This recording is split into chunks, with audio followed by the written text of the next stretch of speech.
కూడా స్వామివారు ఐక్యం చేసుకున్నారు తల్లి. ఎంత పుణ్యం అంటే ప్రతి దీపాన్ని కూడా తన చేతితో తనలో ఐక్యం చేసుకున్న టైం ఇది. అటువంటి దివ్యమైన భవ్యమైన ఈ తెప్పోత్సవాన్ని అందరూ చూడాలని నేను పరిస్థితి చెప్తున్నాను. కానీ ఉదయం వస్తున్నారు, సాయంకాలం ఎవరు కనపడలేదు. కోటి దీపోత్సవం అనేది చాలా విశేషమైన కార్యక్రమం. అది సామాన్యుడు యొక్క చాతుర్మాసం అంటారు. అటువంటి చాతుర్మాసం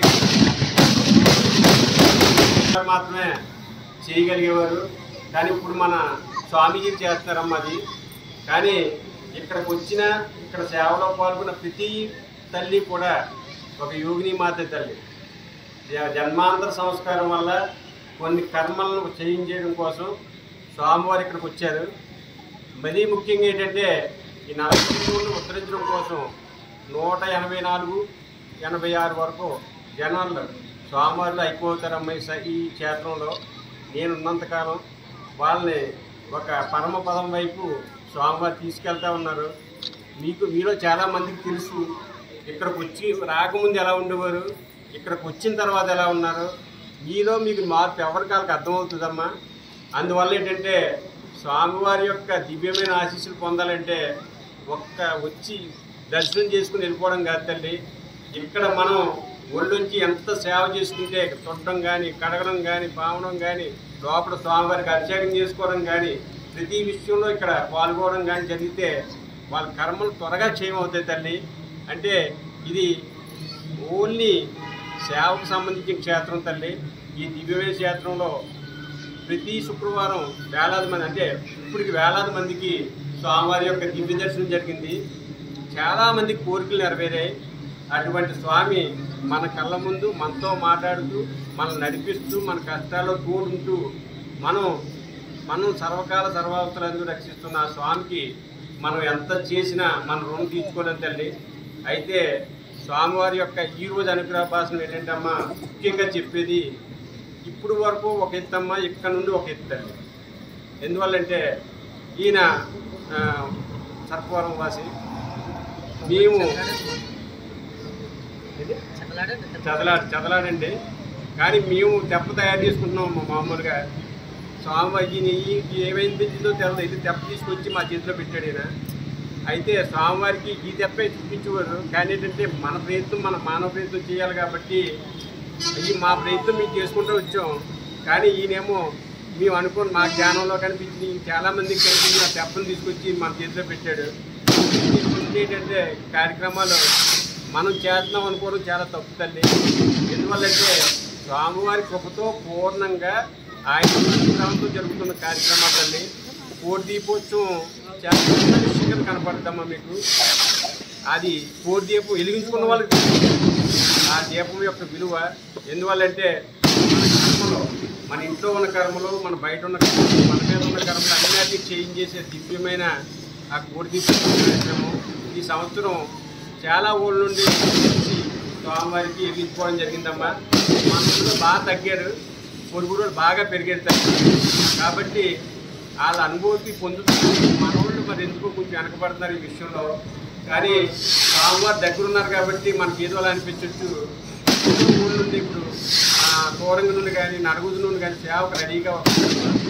అటువంటిప్పుడు మన ఊళ్ళో సేవకులు మాత్రం టీంలు పడిపోయామ్మా. ఆ 10 టీంలలో 8 ఉన్న 4 టీంలు పొడుగురికి ఇచ్చాం. అందువల్ల ఏంటంటే ఒక్కరు కూడా శ్రద్ధగా చేసుకోండి స్వామివారి సేవ. మరీ ముఖ్యంగా స్వామివారికి ఇక్కడ ఉత్సవ విగ్రహం ఉండదమ్మా. ఈ స్వామి వెన్నపాల లక్ష్మీనరసింహ స్వామి 42 ఊళ్ళు తిరిగే స్వామి అమ్మ. 42 ఊళ్ళు తిరగడం, ఉద్ధరించడం కోసం వచ్చిన స్వామి కాబట్టి ఈయన పిఠాపురం టీటీడీ కళ్యాణ మండపంలో ఉన్న ఆ ఖాళీ స్థలంలో పెట్టాం తల్లి. ఈ స్వామి అక్కడ ఉంటారు. మళ్ళీ ఈ నైట్కే మళ్ళీ ఆయన వెళ్ళిపోతారు అక్కడికి. ఈరోజు తెప్పోత్సవం అయిపోయింది, స్వామిని ఊరేగించాం. ఈరోజు నైటే స్వామి మళ్ళీ అక్కడ చేరుకుంటారు. కాబట్టి మీలో ఎవరైనా సరే ఇక్కడ రాలేని ఎవరైనా ఉంటే అక్కడ కూడా దర్శనం చేసుకోండి. అది మీ ఇష్టం. ఇక్కడైనా పర్లేదు, అక్కడైనా పర్లేదు. రెండోది మీకు అందరికీ చెప్పేది ఒకటమ్మా, ముందు బేషజాలకి పోకండి. ఎందువల్లంటే చెరువు మీద మనం కోపపడ్డాం అనుకోండి మనకే నష్టం, చెరువుకి ఏ విధమైన నష్టం ఉండదు. స్వామి మీద మన ప్రేమను పెంచుకోవాలి తప్ప మనం ఏదో వేరేగా అనుకుని మనం దూరం అవడం వల్ల మన కర్మలే మన దగ్గర ఉంటాయి తప్ప అవి క్షయం చేసుకునే మార్గం ఉండదు. కాబట్టి అతి సులభంగా ఆయన మన యొక్క కష్టాలు తీర్చడం కోసం వచ్చాడు. కాబట్టి ఆయన పూర్ణంగా మనం విశ్వసించి ప్రతి విషయంలో కూడా ఆయన మన బంధువుగానో మన స్నేహితుడుగానో లేకపోతే మన తల్లిగానో మన తండ్రిగానో భావించి ఆ విధంగా చేసుకున్న రోజు మనం ఏ కష్టం వచ్చినా సరే ఆయన మనతో పాటు ఉంటాడు. కాబట్టి అటువంటి స్వామిని నిరంతరం మంత్రంతో జపం చేసుకోండి. ఎందుకంటే చాలామంది మంత్రం తీసుకున్నారు కదా, మంత్రం తీసుకున్న ప్రతి ఒక్కరు కూడా స్వామివారికి బిడ్డ అయిపోయారమ్మ. మీరందరూ స్వామివారి బిడ్డ అయిపోయారు. మీకు ఏ కష్టం వచ్చినా సరే స్వామివారి బిడ్డ అయిపోయారు. మీకు ఏ కష్టం వచ్చినా సరే ముందుంటాడు ఆయన. ముందుండి కుటుంబ పెద్దగా తన బిడ్డలకు ఏ విధమైన కష్టం లేకుండా ఏ విధంగా అయితే చేసుకుంటాడో ఆ స్వామి మన అందరికీ కూడా ఆ విధమైన సహకారాన్ని అందిస్తాడు. కాబట్టి మంత్రం తీసుకున్న వాళ్ళు కంపల్సరీ కూడా కంటిన్యూగా చెప్పండి. దానికి టైము పద్ధతి ఏదో ఏమీ లేదు. కొన్నాళ్ళకి మనకు ఒక పద్ధతిని ఆ మంత్రమే నేర్పిస్తుంది. అప్పుడు మనం సుఖంగా ఉండగలుగుతాం. కాబట్టి ప్రతి ఒక్కరికి మీకు చెప్పేది ఏంటంటే మంత్రం మనసును శుద్ధి చేస్తే అది ఎప్పుడైతే శుద్ధి అయిందో భగవంతుడు వచ్చి మనలో కూర్చుంటాడు. కానీ మనం ఏం చేస్తామంటే మనం పైనే మనం చేస్తూ ఉంటాం. కానీ లోపలున్న అంతర్ముఖమైన ఆ మనసు శుద్ధి చేసుకోవడానికి ఒక మంత్రం ఒకటే మూలం. ఆ మంత్రాన్ని నారాయణ మంత్రాన్ని ఎప్పుడైతే జపించగలిగారో మీ మనసులో ఉన్న బాధలు కానీ కష్టాలు కానీ కన్నీళ్ళు కానీ అన్నిటినీ తొలగించగలిగే దివ్యమైన మంత్రం. ఆ దివ్యమైన మంత్రాన్ని మీరు కంటిన్యూ